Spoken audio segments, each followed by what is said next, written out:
Good evening, everyone. We continue our study in the book of First Kings. Today, we are starting on chapter 9. Now, just a quick reminder, chapter 8 was an extremely long chapter, and it was a time of dedication. It was a time when God filled the entire temple with his presence, with the Araphel, with the thick, dark clouds, thereby signifying that he has placed his name in that location, that he has chosen the place and the city to put his name. And that's the whole gist of the first part of chapter 8. And as the dedication progressed, there was a very lengthy prayer. And so we learned about the tefillah and the Tekhinah. And much of what we have spent the time on chapter 8, I trust that we will bear it in our mind. And in chapter 9, verse 1, the and the noun is the and then, which means that after the entire dedication was over, after the feast of Sukkot is over. And so the description now is a narrative, remember? It came about when Solomon had finished building the house of the Lord and the king's house and all that Solomon desired to do. Now, this is an interesting expression, right? There are three parts here. There is the building of the house of the Lord, that's one. The king's house and its entire complex, that's two. And something which we are not told, which is three. These are the things, there are things that we were not told exactly what Solomon had wanted to add to the entire construction. But we know from Jewish traditions that there were items that Solomon had wanted to add to it, and it was accepted into the entirety. So there were things that God has decided, and there were things that Solomon had wanted to put in, but not specifically to the architecture, but more so as to how he looks at the temple of God and the king's house in a more regal way. Now, we're not here to discuss what the Jewish traditions actually spoke about, but suffice to say that these will come from traditions because we're not told what all that Solomon had wanted, had so desired, had was pleased to do. Because the architecture was very complex, but there may have been little things that were added in to make it a little bit Solomon style, perhaps. And then we are now interested in verse 2. It says here, the Lord appeared to Solomon a second time, as he had appeared to him at Gibeon. This would be in First Kings chapter 3. And that was the time, if you recall, in chapter 3, that God had came to him as a younger king, at least 20 years younger. We are told that this period of time is about 7 plus 13, approximately 20 years. And so 20 years younger, young Solomon uh, saw God, and God met up with him and asked him what he wanted. And all he asked of God was to have insight and wisdom and knowledge to rule his people. And that was a sign of humility that God saw in young Solomon. And God gave him that, the acute ability to see things very clearly, to understand things very well, and to be able to sort things out and synthesize things in a way where he is able to judge situations and cases and people. Well, that was the time at Gibeon. That would be in 1 Kings chapter 3. Now, the second time would be in Jerusalem. That's where he is now. The time at Gibeon was when the altar was there. Now the altar is in Jerusalem, in the house of God, in front of the temple. Now in verse 3, it now deals with something very important, and it leads on from chapter 8. And it says here, and the Lord said to him, I have heard your tefillah. Right? Tefillah. And your plea. That would be the Takina. Right? Takina. Which you have offered. The how should we say that you have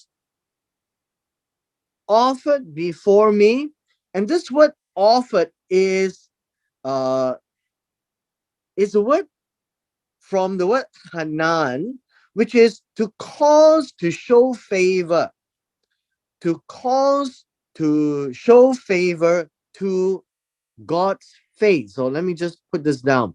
The word offer is not the offering of sacrifices. This word here is caused to show favor to the face of God.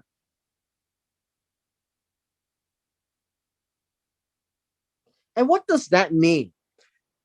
It appears that um, we normally talk about favor, cause to show favor, uh, has another way of expressing.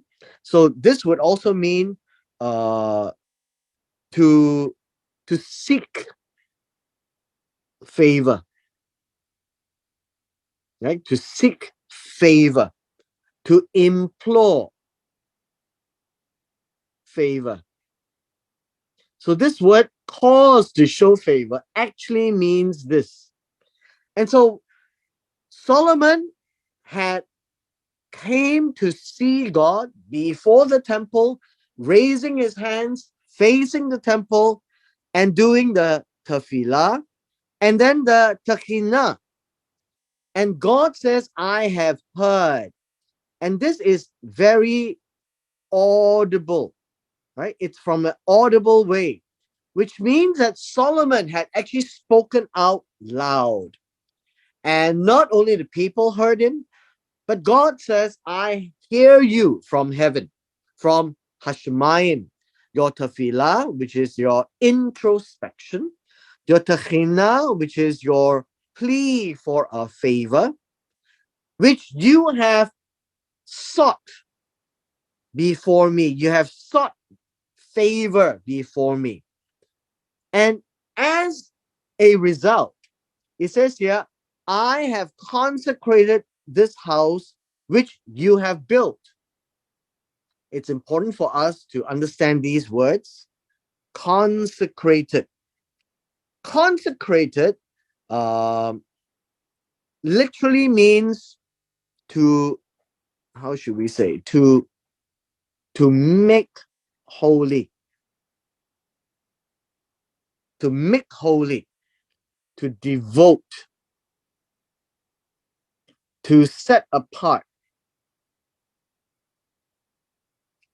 And again, I want all of us to be very clear. To make holy literally means to make special. This is a special house of God, a special place where he puts his name. And so hence the idea of consecrate. And this is about the house, the temple, which Solomon built. Now, Solomon engaged Hiram, the artisan from Tyre, and all the work that has gone into the construction of the temple, God had accepted.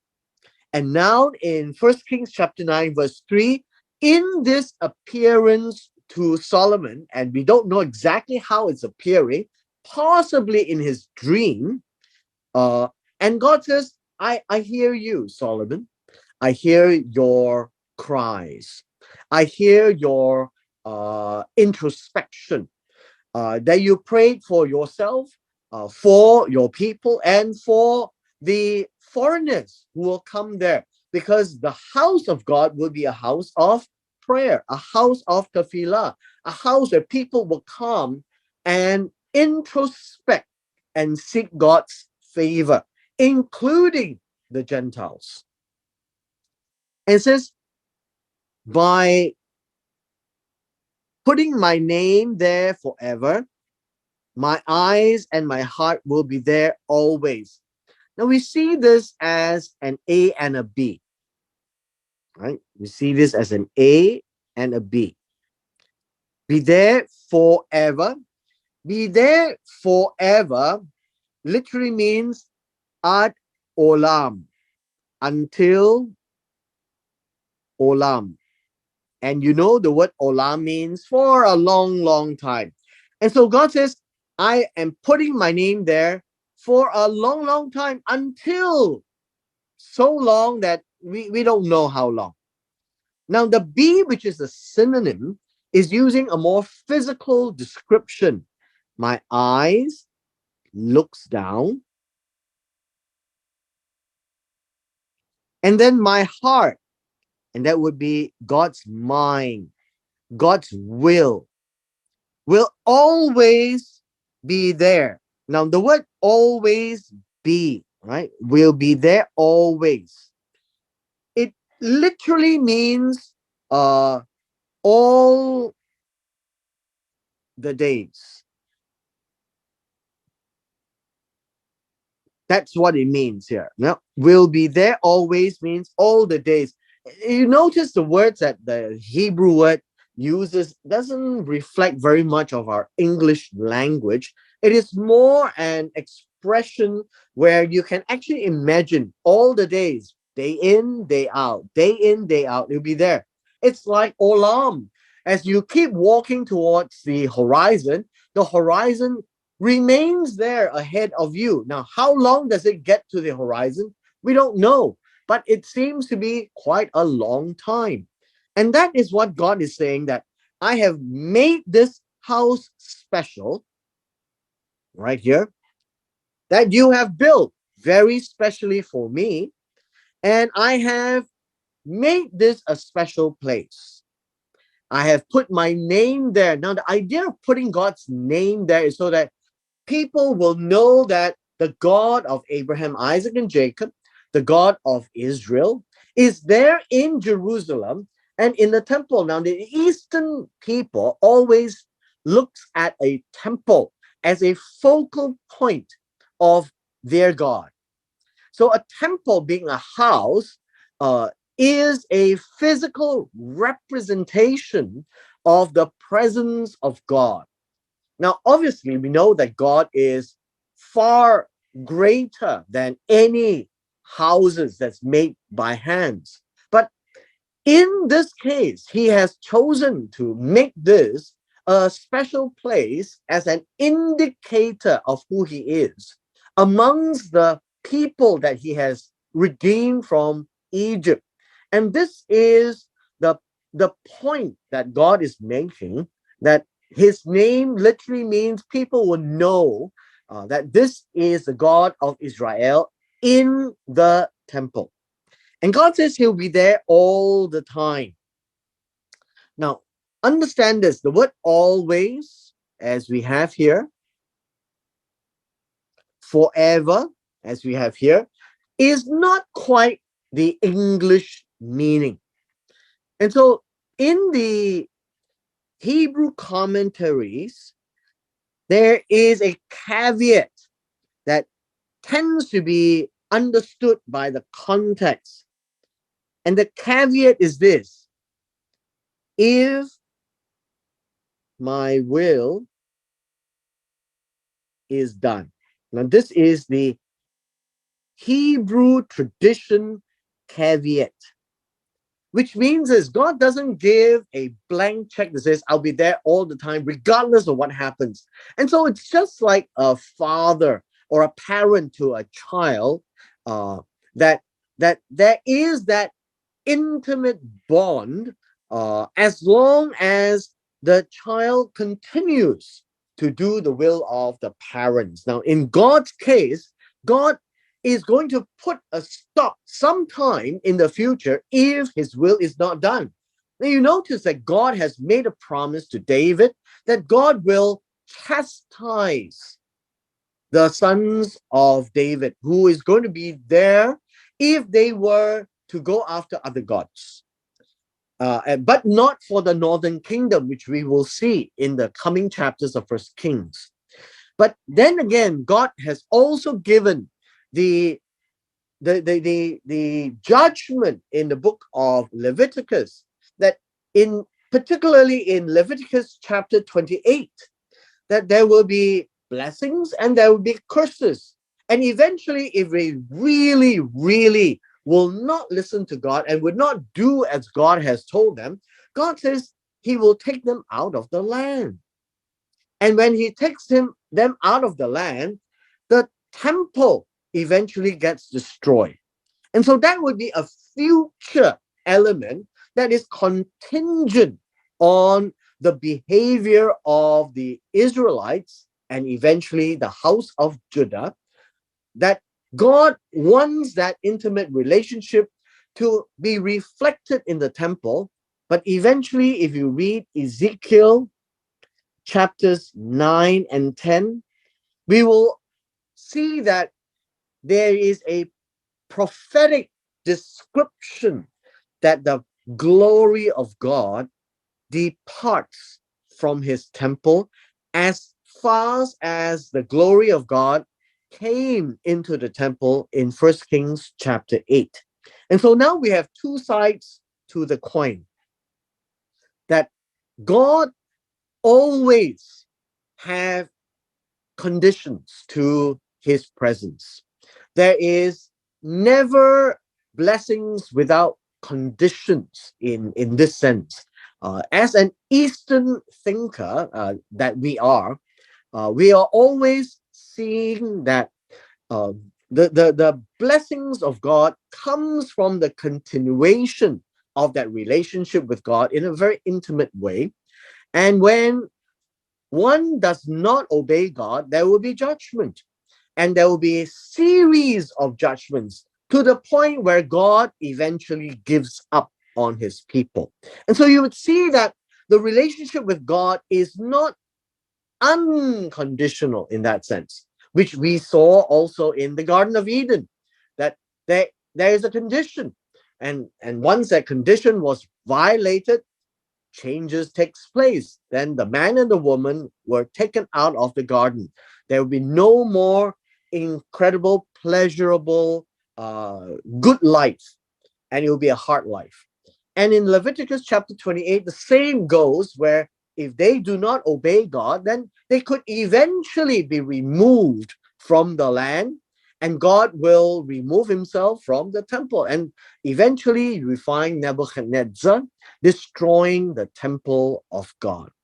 And so verse 3 is a continuous imploring Solomon that he must also teach his sons, and his sons to continue to pray, which is tefillah, and continue to plead, which is tehina, and to seek the favor of God so that peace and blessings and prosperity will be upon them forever, which is until Olam, and God's eyes will look upon them favorably always.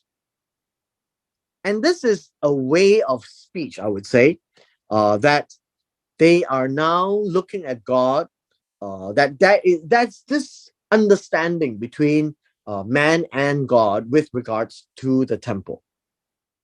Verse 4 That was about the temple. And the temple comes first before Solomon, as you can see, because the temple is important. It's about God.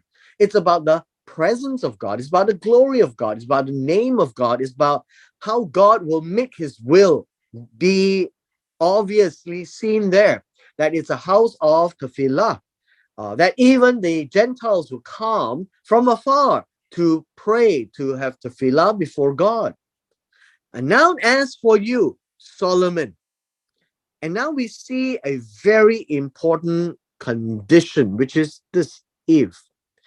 And we will see this also in chapter 3. And so God is a very consistent God. He gives this condition. If you walk before me as your father David walked. And this particular instance describes the character of the walk, but there is a walk. If you walk and you walk. And I think we need to understand the walk. The word walk is halak, which literally means walking on a path, on a journey, on a path with a direction. And it is intentional because there is movement. All I wanted to highlight to us today is that whenever God talks about the word walk and David walk and Solomon is to walk, it is to show us that life is not stationary. Life is about motion. Life is about forward movement. Life is a direction focused. There is a journey. It takes time. And in so doing, the idea of walk is important and it has to be done before me. Now, let me explain this. Before me literally means to my face. And so the face of God is looking at Solomon. And God wants Solomon to make sure that his journey is seen and understood, that God is observing him, and that there is a direction that God has given in the Torah, and there is a forward movement that he's moving towards the direction that God wants him. And how is that kind of behavior? And so God says, as your father, David walked. Now, how did David walk? And so the description of how David walked is now in the following statements. It says here, in the integrity of heart and honesty, acting in accordance with everything that I have commanded you, that you keep my statutes and my ordinances. Now, the structure of the language is something that we need to pay attention to. There are two sets of statements here. Your father walked, and how? In integrity of heart and honesty. That's one. Acting in accordance with everything I have commanded you. That's two. Keep my statutes and my ordinances is three. And so all I wanted to show you is that the way that David walked is that he had completeness of heart. And so this word integrity means completeness.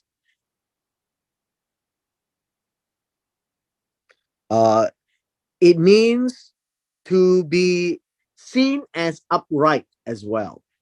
And so these are the A and B. So the second word here, honesty, actually means straightness. straightness, also uprightness. And so both of these are similar words, synonyms.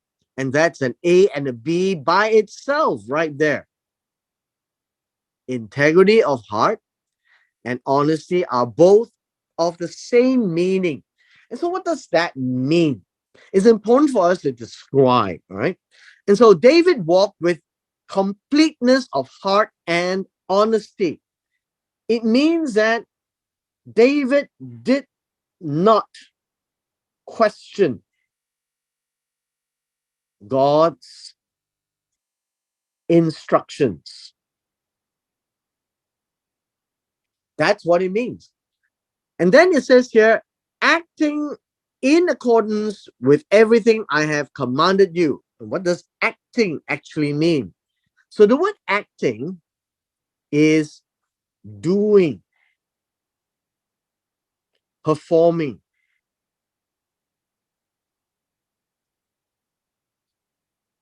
Performing all, right? All the commands of God. So performing all the commands of God. The third part here is to keep, to guard the statutes and ordinances. And statutes and ordinances and commandments are all part of the Torah. Basically, keep the Torah, keep the directions of God. And so, what does that mean with regards to David? Now, one of the things that we had spent some time on was to deliberate on that phrase that David is a man after God's own heart. So let me just put this down here so that we remember. It says, man after God's heart. A man after God's heart is a man that will do as he is told. So let me just repeat myself. A man after God's heart is a man who does as he is told. Everything that he is told, he does it. So if you recall, in the book of First Samuel, the book of First Samuel comes to mind, and you can see First Samuel chapter 15. And we have Saul, who were told to eliminate the Amalekites with all women, children, animals, everything. But Saul decided that, yes, while he does that, he thought that some of the animals were pretty good. And then he looked at the king and says, maybe we could actually use him for other purposes later on. And so he actually looked at all of God's instructions and he modified it. He changed it to what he thought would be good for God. And then came Samuel, and Samuel judged what Saul did and revealed to Saul that God has rejected him as king, and God is going to look for a man after his own heart. That's where this statement, man after God's heart, came from. It was a reflection of what Saul failed to do, to be upright and complete and straight. Do what God says. Do not ask any questions. If God says do it, just do it. If it's 10 items, do all 10. And that everything that God has commanded him, that he will do. And that's important. Why? Is because God wants the king of Israel, who represents God, to demonstrate the justice of God, to show how God is just and show how honest and fair God is. And so, in God's mind, if God says to Saul to do A, B, C, D, E. And Saul decides that maybe we just modify B and E. We would do some, but we would not do all because there is something good that I can take out of this. Well, in God's mind, it means that he is not complete, he is not upright, he is not straight. He questioned God's instructions, he did not perform everything that God commanded him. It means it's as good as he did not listen to God. This is a paradigm shift for how God is presenting to Solomon. That if you do exactly what David does, a man after God's own heart, to perform everything he has said, then things will be fine. Things will be fine. Now, how fine would that be? Well, in verse 5, it says, Then I will establish the throne of your kingdom. God will fix the throne, the seat of your kingdom over Israel forever. And that would be to olam. Now, again, forever doesn't mean the English meaning of forever and ever or eternal. It means just for a long, long time. Because if you recall, we have these conditions, right? We have an if, and then we have a then. These two sticks together. And so we always need to remember that. It says, just as I promised to your father. The word promise here is spoke. As I had spoken to your father. Promise is an English translation and interpretation. It's not wrong, but it is an interpretation nonetheless. Saying, you shall not be deprived of a man on the throne of Israel. This is a repeat of 1 Kings chapter 3. There will not be deprived. This word deprived means to be cut off. Be cut off. What does that mean? It means that on the throne of Israel, there will always be a man. Right? There will always be a man on the throne of Israel as long as Solomon continues to do exactly as God says. Now, that will also apply to the kings further down the road. Now, it is sad to say that the northern kingdom and the southern kingdom, eventually, most of the kings were bad. And eventually, God had to execute his judgment, and there will be no more kings from the time of Babylon. And so, because of that, there is no man on the throne of Israel. But there will be one more coming back. And we will see that in Ezekiel chapter 37. That there will be the bringing back of the northern kingdom and the southern kingdom, the bringing back of the house of Israel and the house of Judah under one shepherd and one king. And that is commonly referred to as the Messiah. But the word Messiah is never used. But that is the understanding that there will be another man that will come back to reign over the throne of Israel.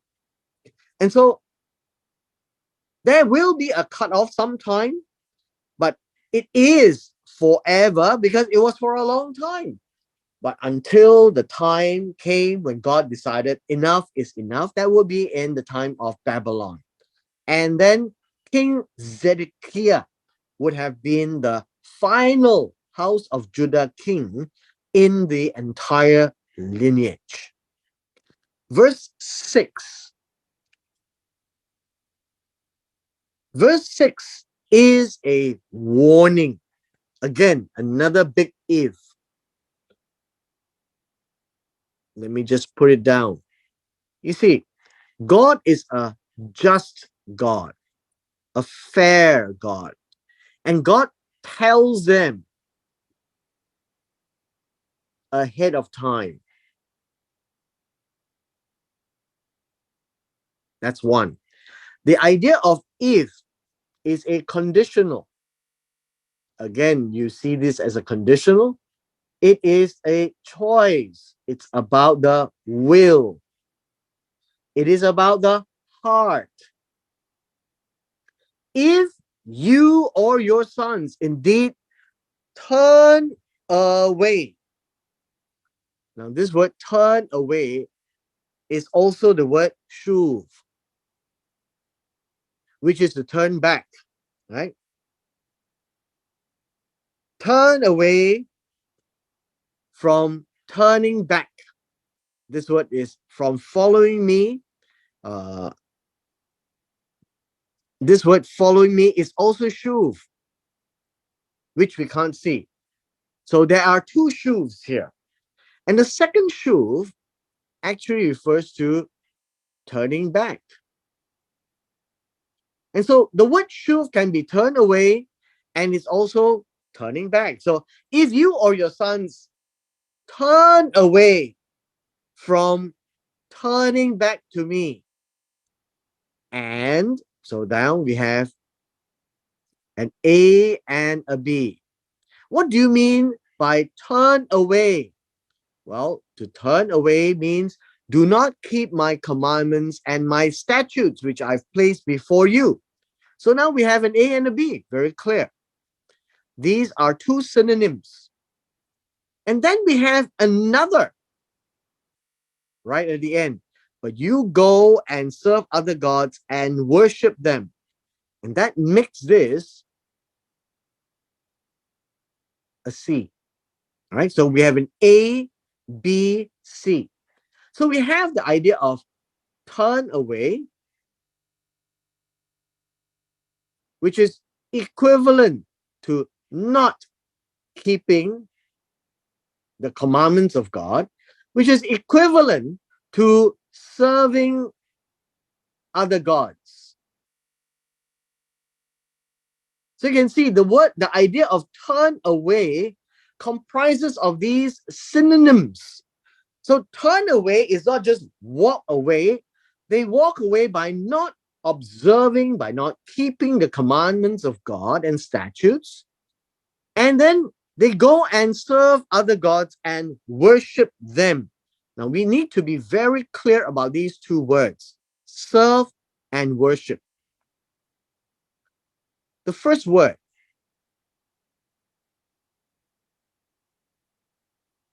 serve. Serve literally means to do work. Be a servant. Listen to the master. And who is the master? Other gods, right? Other gods would be other Elohim. Again, the word serve is a generic word to do work for another person, like a servant. God is Elohim. There's also the same word for the name of God. But in this context, it would be some Elohim other than Jehovah. Now, this is also an A and a B because this word worship is important for me to explain. The word worship comes from the word shakach, right? It literally means to prostrate,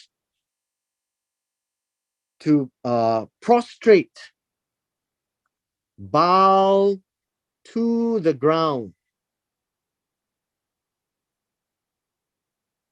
This is also pay homage. In the ancient Eastern world, whether it's in Egypt, in Canaan, in China, in India, whenever you find somebody who is greater than you, you come into the presence of, say, the king or the emperor or the pharaoh, you will pay homage by prostrating flat on the ground, face to the ground. And basically, this word worship is an English meaning. It doesn't carry the modern worship meaning. This idea of bowing oneself to the ground essentially is to bow to somebody other than God. And if they bow to someone other than God to do his bidding, then God says that is idolatry. That is not keeping my commandments. Thou shalt not have any other gods before me, for I am a jealous God. Exodus chapter 20. And that means this is to turn away from God. So you can see that there is a Hebrew structure of statements, one after another, describing the same thing. And so if you were to imagine what is turn away, it means that you're not keeping the commandments of God.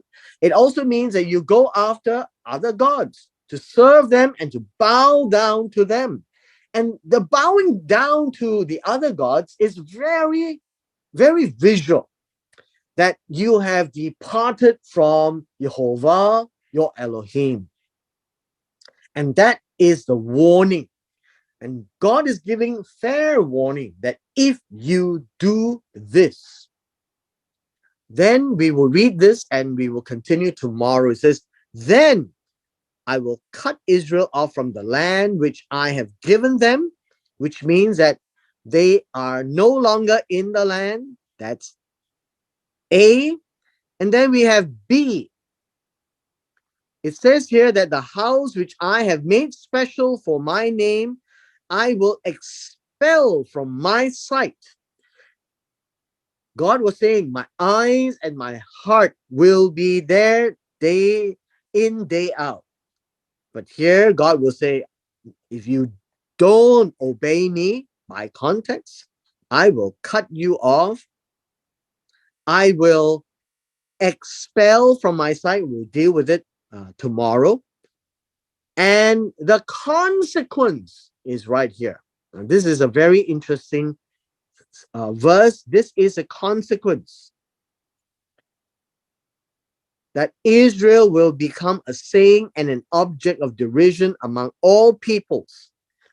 On a high level, for the purpose of today, we are seeing God being a very fair God, and fair because he has forewarned them. If you do this, you will turn away. If you don't keep my commandments, you will serve other gods and bow down to them, then I'm telling you that I will cut you off. And this is very serious in the eyes of Israel. And this is to cut off from the land, that they will have no part in the land. They will be terminated from the land. And it doesn't mean that Israel will be gone. It literally means Israel will not get to live in the land, and that would be exile. The second part here is that the temple, the house which God has made it special, made it holy for my name, I will expel from my side.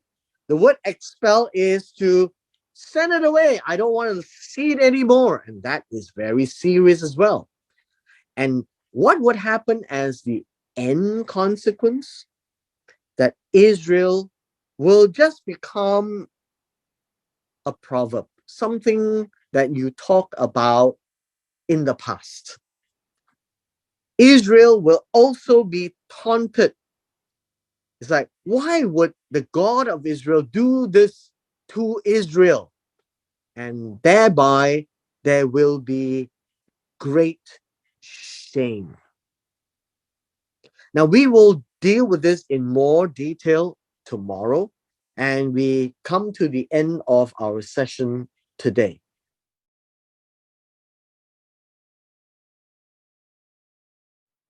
Is Solomon considered a Mashiach? Yes. And so let me explain myself. Everyone who is anointed is called a Mashiach. And so David is a Mashiach, Solomon is a Mashiach because they were anointed. The priests are Mashiach because the word anointed is Moshiach. And so it is important for us to realize that the word Mashiach, although we keep using the word Messiah, is very much reserved for the persons who are set apart to do specific work of God by having oil anointed on them. Like Saul, he is God's anointed, and so David will not dare kill Saul twice. David is God's anointed. Solomon is God's anointed. So we call them Mashiach. And so King Cyrus in the book of Isaiah is also God's anointed. The priests are also God's anointed. And so that's how we use the word Mashiach.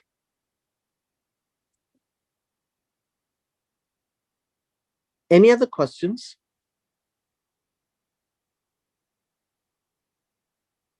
And so they believe in Ezekiel 37 there will be a final king called the Mashiach.